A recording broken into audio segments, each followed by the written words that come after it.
my office and see me praying and crying all at the same time, trying to figure out how we can create a better opportunity and create a place that I believe builds on the legacy that so many people fought, bled, and died for, to be just embraced as a part of the overall vision and inclusion of the city of Birmingham. So this is indeed a great day for me.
Good afternoon.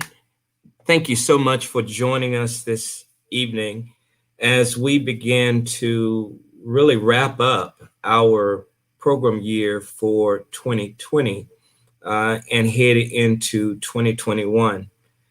I know, like most of you, 2020 has been an up and down year with all types of surprises, letdowns, setbacks, but I think that one of the things that we still see is opportunity. So as we close out the year, we wanted to talk to you a little bit about our work at Urban Impact and where we are and where we're going. So over the next few minutes, you'll hear from me and the team at Urban Impact as we talk about the work that we were able to accomplish despite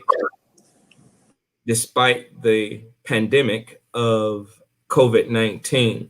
Let me take a minute and thank our board of directors who are servant leaders who work on a number of days tirelessly to make sure the organization has what it needs to move forward. And we have an excellent board of directors of 18 individuals and 2 ex officio members that help guide us through our operations and governance and financial management and the whole 9 yards. So we're pleased to have a number of board members who understand the work that we do and are engaged in moving our community forward. So without further ado, I'm going to turn it over to Daryl to give you the introduction, and then we'll go into the year in review. Thank you very much, Mr. Holloway. I'm Daryl Washington, and I proudly serve as Director of Operations and Programs for Urban Impact. And we are who we are because of a collective. We're a small staff, but we are able to move mountains only because of community partners and sponsors. And I want to take this opportunity to thank all of our funding partners. I want to also thank several strategic partners who have helped us throughout 2020. Without their time, their talents, and their resources, we would not be able to accomplish anything. As our name implies, we seek to make impact in our district, in our city, and throughout this region. So with that being said, thank you to everybody who has contributed to Urban Impact, whether individual or organizations, whether you've dropped us a note, of encouragement. We truly thank you. So let me just give you a flyby of what we'll be doing today. We want to take a backwards glance on 2020. As Mr. Holloway alluded to, 2020 has been a very trying year for so many. But despite it all, just as this district has always been, we've been resilient. So we'll talk a little bit about some of our key programs, some of our key accomplishments, and then we're going to take more of a forward glance on what you can expect in 2021. So with that, I'm going to bring back Mr. Holloway, who is going to talk about a very, very important plan that we are involved in, the Northwest Quadrant Plan. Mr. Holloway?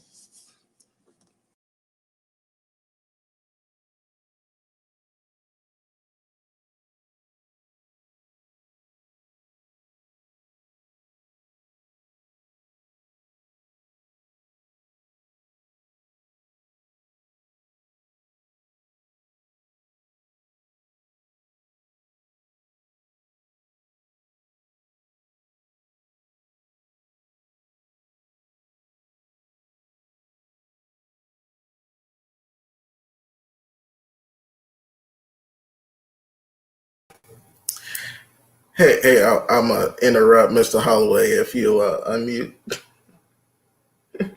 Thank you. Thank you so much, Elijah. I'm not sure how I did that, but I did it. I want to spend a few minutes talking to you about the Northwest Quadrant Plan and what it is and why it's important to the city of Birmingham. As we look at two distinct areas in the Northwest Quadrant, one being the Civil Rights District and the other being the Switch, both of these areas, these districts, have the opportunity to really propel the city of Birmingham into another dimension of financial opportunity and another dimension of inclusiveness. When we first looked at these particular areas, one of the things that we talked about was how we could begin to build on the history and the legacy of the shared area. As many of you know, the Civil Rights District has a rich history. Much of what we know about the Civil Rights District really dates back to the 1900s as being the home of one of the oldest African-American business districts, not only in the state of Alabama, but in the country.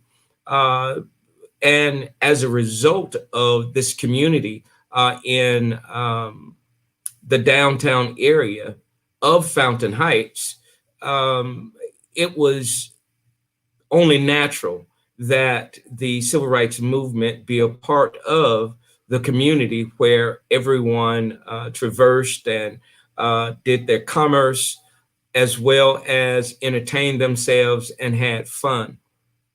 So with the backdrop being the Civil Rights District and the history, we were later named as a national monument. And with the label of national monument, what does that mean for the citizens of Birmingham? And what does that mean for the state of Alabama? And how do we use that to really create an atmosphere of Black excellence, an atmosphere of economic growth, an atmosphere of opportunity? So we took this opportunity to really think through a plan that would both guide development as well as help us foster and curate the right kinds of partnerships and development opportunities in this district, for this district, to make it a unique experience, not only for visitors, but for those of us who live and enjoy the city of Birmingham. So this process began in December. We're now in about the halfway point of the planning process, by which we hope to have visuals and interaction with the community early in 2021. But the process has been successful because you have been engaged. You've given your vision, you've given your thoughts, you've given your input as to what you want to see in this particular district. I'm excited because we had so much participation, but I want to leave you with a few quotes that you provided for this process. One of the things that you said to the team in this Northwest Quadrant, more importantly, civil rights planning process, you wanted us to be bold in our imagining, in our thinking around how we move this district forward. The next thing that you said, that you wanted to make sure that we tell the right story. The storyline is extremely important, and how we convey what happened here in this district and our resilience since that time, and what it conveys to the world. So we want to make sure that we're telling the right story. And I'll just leave one more. The other one said we have to double down on innovation and entrepreneurship, making sure that there is opportunity to really have a business community that not only looks to the past, but really looks to the future of opportunity. So I'm going to leave it there, but I want you to know that the Northwest Quadrant plan is moving quite swell.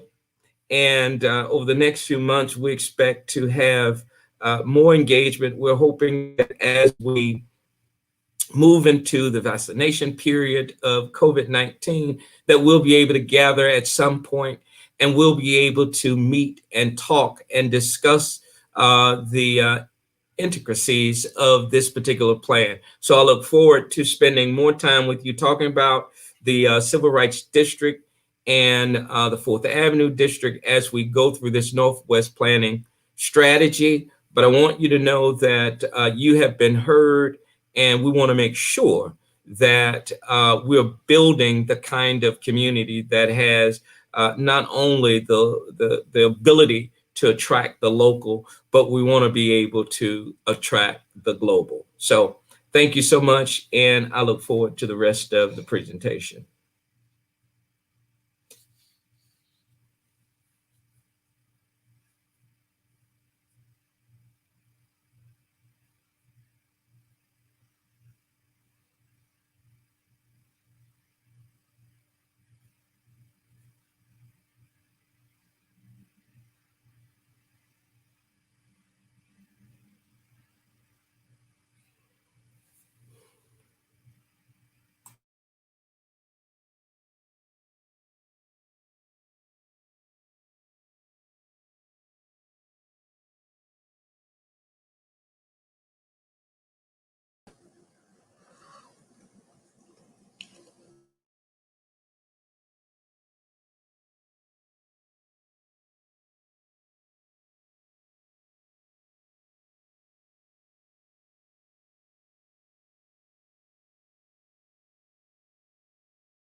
So thank you, Mr. Holloway.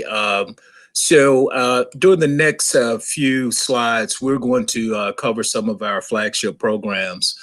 Take you back in 2019, Urban Impact submitted an application to Main Street, Alabama, hoping to become a designated community, which is the highest status of Main Street, Alabama.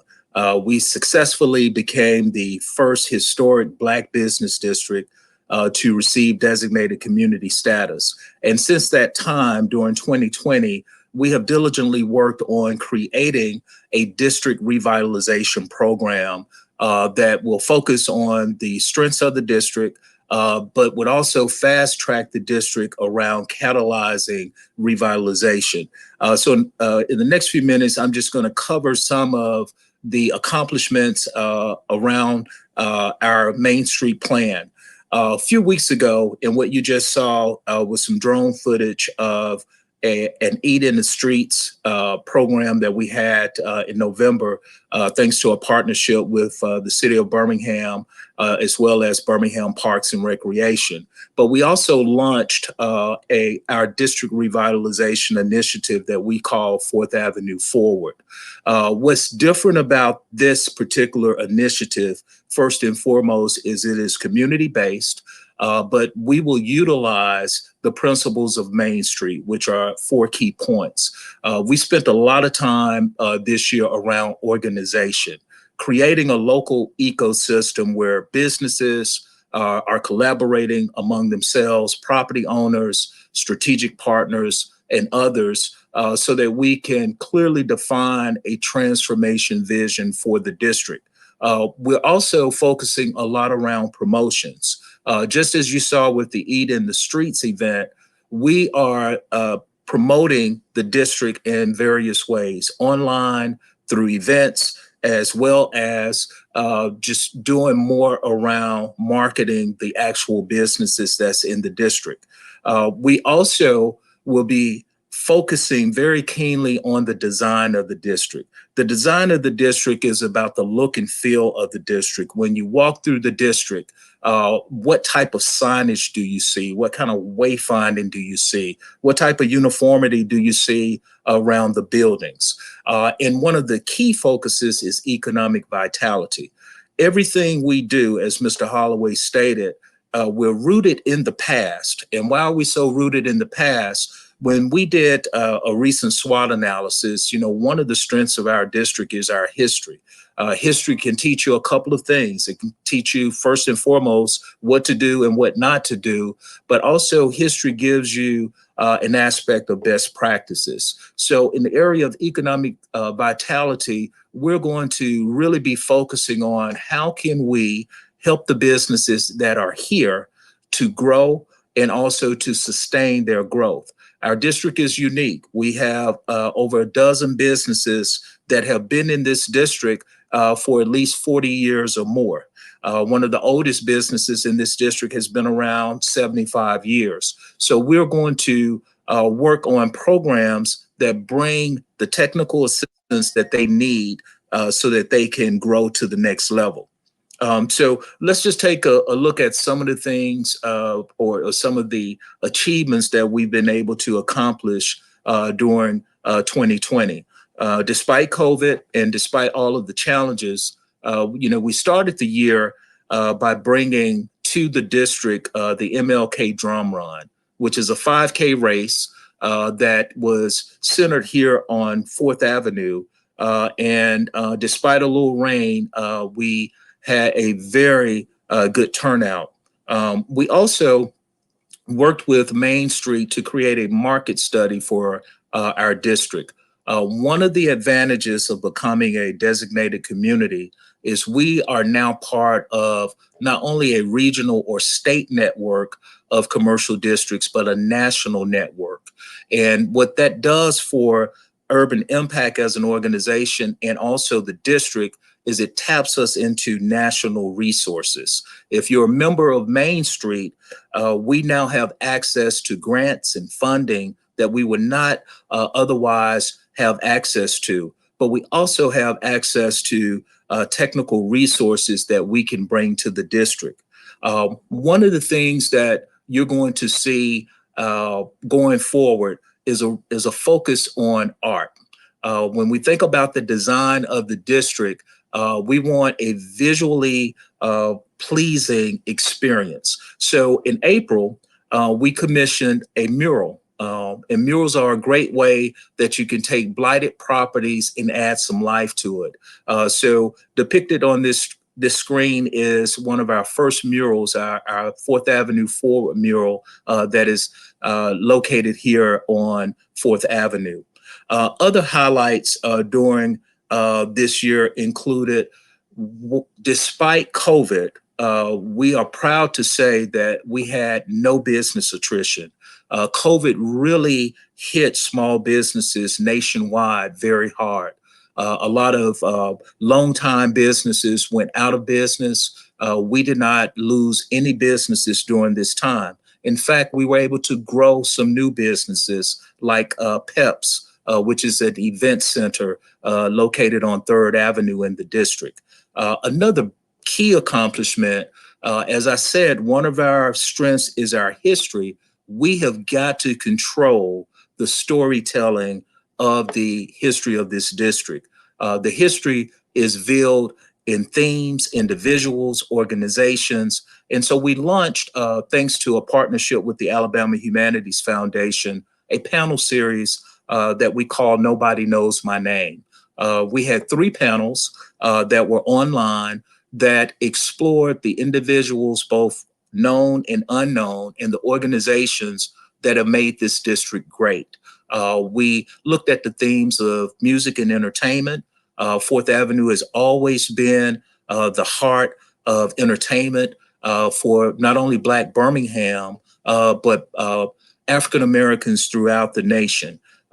We also looked at architecture. One of the things that make our district unique, when you look at a lot of traditional Black commercial districts, you walk through the district and you see signs of what used to be. We have a unique opportunity to not only tell the story, but the buildings are still there. When we talk about the history of the Masonic Temple is currently undergoing a $29 million renovation. And guess what? Despite all of the challenges, the Masonic Temple will be turning 100 years old in 2021. One of the other things that we are focusing on, our district is blessed. We have some sacred public spaces. We have 3 Birmingham parks in our district: Kelly Ingram Park, Eddie Kendricks Memorial Park, and the Mini Park. This last slide is in Eddie Kendricks Memorial Park, and it was in Eddie Kendricks where we launched 4th Avenue Forward. And so now when you walk by Eddie Kendricks, we brought back music by the Temptations, which coincide with the memorial to Eddie Kendricks. And so one of the things that you will see going forward, we're going to really focus on the assets of the district, and we're really going to focus on creating a new district. We are essentially torchbearers. This district has been around for over 100 years, and we bear the torch for taking the district into the next 100 years. So with that, I'm going to introduce you to Elijah Davis. He's the baby of the bunch. He keeps us in line, and he's our strategic growth manager. And Elijah's going to talk a little bit about another flagship program, Be Birmingham. So Elijah.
Hello, everyone. How's everyone doing today?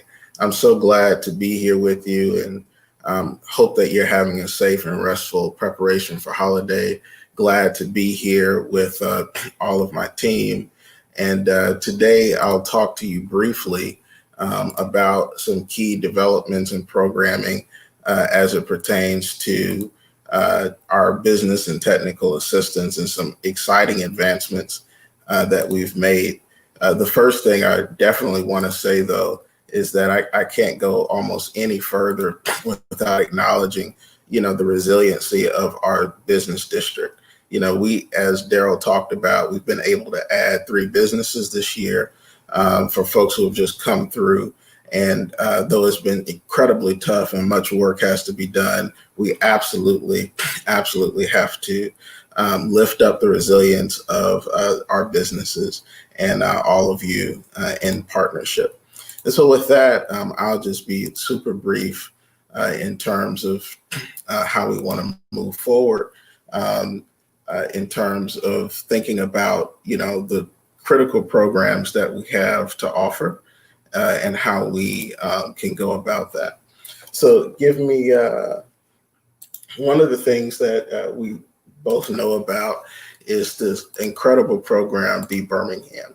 Be Birmingham is really sort of our initiative to develop a real program and signature program for Birmingham and the district. It's developed with the intent of extending the legacy of our district another 100 years. And that legacy is very much on African-American businesses in the district. One of the things that we, Urban Impact, traditionally did was to have something called Black Firsts. And with Black Firsts, there was this whole notion of continuing this tradition of Black entrepreneurship. And so in February, we started a pilot cohort partnering with a national set of organizations called Be Birmingham and the Spark Network. And we really network with 20 programs doing economic and community and entrepreneurship education work. And we launched a brand new program. I'm going to put in the comments, go to bebirmingham.com. And it's really an exciting time for us. We wanted to create a signature program that spoke to, businesses who are starting and restarting. And we had just an incredible opportunity to serve 10 businesses in the midst of COVID. Going forward in 2021, we'll have a full trimester schedule of cohorts by which we equip those businesses in the district and outside of the district with needed tools. One of the things that we did in terms of pivoting in COVID was essentially creating a list that would help folks understand who is open in our district, but also spend money with Black-owned businesses in Birmingham as being one of our core tenets. And so with the fantastic support of all of our community partners and the fantastic support of our interns like Carrie Freeman, we launched Blacklisted, which is a list of 400 plus African-American owned businesses in the Birmingham region, completely searchable and updated live. This is part of the expansive vision of Be Birmingham that we hope to continue going forward in 2021 of not just sort of entrepreneurship and management education, but also in a sense, moving forward with greater levels of connectivity and advocacy. And so with that, we have exciting things coming up. And when we talk about the financing portion, we actually started with the Kiva Hub actually a few months ago, by which we have expanded access to capital. And so when we think about the new programs, signature resources, we hope that that really creates a different level of transformation going forward. So we appreciate you. We appreciate your support. And we really look forward and have more to come in 2021. I'm going to pass it back to Mr. Holloway. Thank you so much, Elijah. 2020, as everyone has stated, has been a year with a lot of downs, but we somehow managed to find an opportunity to create some momentum for some ups. And so I want to bring on Ms. Carla Youngblood, who is our Director of Special Projects and Compliance, to talk a little bit about what we were able to do virtually with the Taste of Fourth Avenue this year without being in person. So I had a chance to participate and do a little dancing myself. So I'm going to let Ms. Youngblood talk to you a little bit more about it and what we expect to do going forward. Ms. Youngblood? Good afternoon, everybody. I think he wants to show you a little snippet right quick of part of the actual event.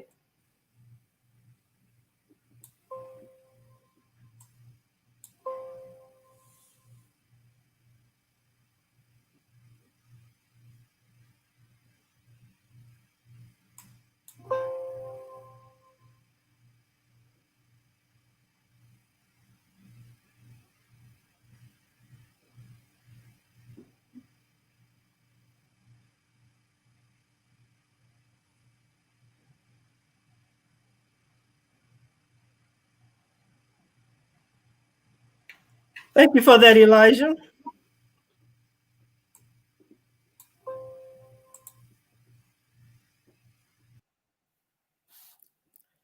Again, as Mr. Holloway stated, I am Carla Youngblood. I am the Director of Compliance and Special Events. I'm the CPA for the organization. But before I go on, Dale allowed me to remember something. When he mentioned the launch of the Fourth Avenue Forward that was held in the Eddie Kendricks Park, where we brought back the music. Today, Eddie Kendricks would be 81 years old. So it's ironic that we picked today to do this review and to have that discussion. And today, I just want to remind everyone that he would be 81 today had he been alive. But again, I go back now as the Director of Compliance. My role is to ensure that we always have a financial policy and procedures in place. We do that for several reasons. One, we want to ensure all of our partners that are participating with us via donations and contributions, that all those funds are expended according to the grants, as well as state, local, and federal guidelines. Also, to add another layer to that, every year we are audited by outside auditors. We use a local yet outside CPA firm to qualify all of our books. Now, as the Director of Special Events, my focus is the Fourth Avenue Jazz Festival. Again, I repeat, the Taste of Fourth Avenue Jazz Festival. This year, we had to pivot like everybody else did because of COVID, but we took it virtually this year. On September the 26th, we had our 17th annual Taste of Fourth Avenue Jazz Festival. It was a little bit different, but we still made it happen. We had a local musician, Pedro Moore, saxophonist, and we had a national artist, Chelsea Green. That was who we were seeing on the screen before I began to speak. Now, always the goal of the festival is to bring a diverse group into the district with the goal to inspire placemaking. We want this to become a place where people can work, live, and play. So that's always the goal, is to bring people down so they can find their place and see where they can fit within the district. Now, next year, our goal is to move back to the streets. That's if everything goes according to plan. But I am planning the date already, so mark your calendars. August 28th, 2021, we will be having the Taste of Fourth Avenue Jazz Festival. It will be the 18th year, and what I'm planning to do is move forward in person. If we have to move back virtual, we will. So for everybody out there, if you would like to partner with us, please send me a direct email to cyoungblood@urbanimpactbirmingham.org. And I'd just like to say also, for the individuals, if you are not a actual corporation, but individuals, we have something that we call Friends of the Taste. And right now, we have several friends, but to become a continuous friend, you can sign up at the website and sign up to be a monthly donor. So with that, I'd like to give a special shout out to Stephanie Presley. She's our Taste of Fourth Avenue friend, and you can also be one. Again, you can do that at our website. Join in. There it is right there. You see it. Donate. And you can sign up and you can do it monthly. With that being said, I'll turn it back over to Dale, and I think he's going to close us out. Thank you. Thank you very much, Ms. Youngblood. So, as I said, we were taking a backwards glance on some of the accomplishments during 2020. So now we're going to fast forward. So going forward in 2021, we're going to be running kind of a fast break, if you will. You're going to see a lot of energy around getting this district ready. For one, its centennial. The district will be celebrating 100 years in 2021. But just like most folks in Birmingham, we've got to get the district ready for the World Games. So in spring of 2021, the Carver should be coming back online. The Masonic Temple, as I mentioned, is in the midst of revitalization, along with a host of other iconic structures in the district. We are calendarizing the programming of events throughout the year. That you will be seeing in the parks in our district, pop-up music events, pop-up festivals, and then we're going to continue to garner support through partnerships. So a lot of people always ask what's going on in the district. We will have a calendar of events that will be going on in the district throughout the year. As I mentioned, we're going to leverage being a Main Street designated community to bring more resources to the district.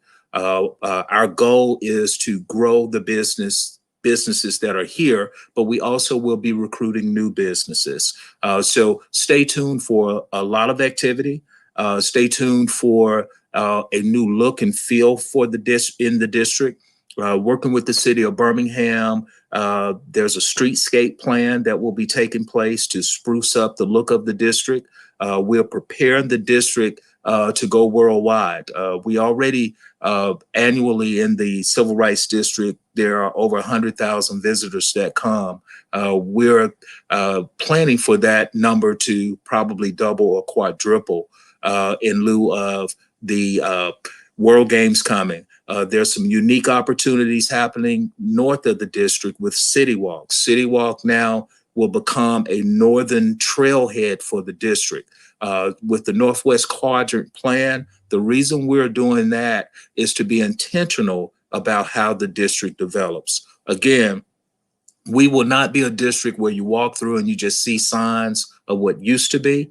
You're going to see signs that talk about history, but those buildings are going to be in place. As I said, we are bearing the torch for the next 100 years. So stay tuned. Check us out on all of our social media platforms. Visit our website. If you are a developer looking to come to the district, we have an interactive map where you can see development activity. If you're a business wanting to come to the district, you can also see opportunities for spaces. And we're just going to continue to keep chugging along. We take this work very seriously because we're betting on Birmingham. We truly feel that a collective effort locally can yield results that everybody will be proud of. We are not seeking to stop people from coming into the district, but this district will not transform without taking care of the businesses, the property owners, and all of those who have contributed to this district for now close to 100 years. So with that, I'm going to turn it back over to Mr. Holloway, our faithful leader, and he's going to close us out. And again, I thank you for joining us, and we look forward to a very prosperous 2021. Mr. Holloway. Thank you so much, Darryl. Let me say thank you to the entire team of Urban Impact, Elijah, Darryl, Carla, and of course the board of directors. And this year we had a series of interns and Birmingham Strong, but we've had one person that's been with us for quite some time, and that is Miss Morgan Richardson. So I want to thank her and her work this year and all that we do. As we close out the year, I want to look back. This time last year, we were actually in person, and we were celebrating the launch of the Northwest Quadrant strategy, talking a little bit about urban impact and how we move forward and move the district forward. We're not fortunate enough to be in the midst of one another this year, but we do have this medium about which we can still communicate with you.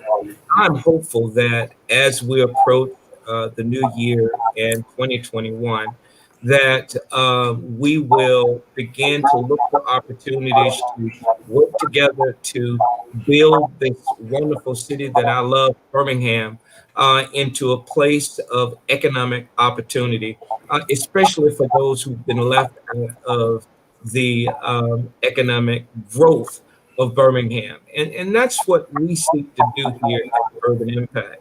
For those who have not been in the mainstream of the economic prosperity of Birmingham, we want to create this environment which allows you to be who you are and to grow and to really mature into an economic engine that supports not only you and your family, but supports the community and those who want to be a part of the community. So I am very, very hopeful about the work that we have going forward. And I am joyous in as much as we made it thus far. And I think that there's nothing but hope on the horizon for us, our district, our people, and our community. So thank you so much for joining us. Thank you, team, for a fantastic year. And thank you for the merchants who have weathered the storm through civil unrest and political season that has been tumultuous, and of course, the pandemic. But here we are at the end of 2020, looking forward to 2021. You know, I'm an optimist. I'm always excited about the future because we don't know what it is, but guess what? If we work at it and plan at it, we'll get there and we can make it an exciting time. So God bless you and thank you for all your support. We hope that we can find a way to get with you in the future. As Daryl and Carla and Elijah have stated, look us up on Facebook, connect with us, find us through our website, but we really want to hear from you. And if we're not doing something right, guess what? We want to get it right and make it better. So let us know. That's how we improve. And that's how we have the impact that we want to have on the Birmingham community. So thank you so much, City of Birmingham, Alabama Power, and the whole list of partners that we have on our website. We couldn't have done it without each of you. We've grown our organization, but the expectation is, again, we want to get better. So thank you so much and have a wonderful, wonderful season. I don't know about you, but this is exciting. And I guess you have to actually sit in my office and see me praying and crying all at the same time, trying to figure out how we can create a better opportunity and create a place that I believe builds on the legacy that so many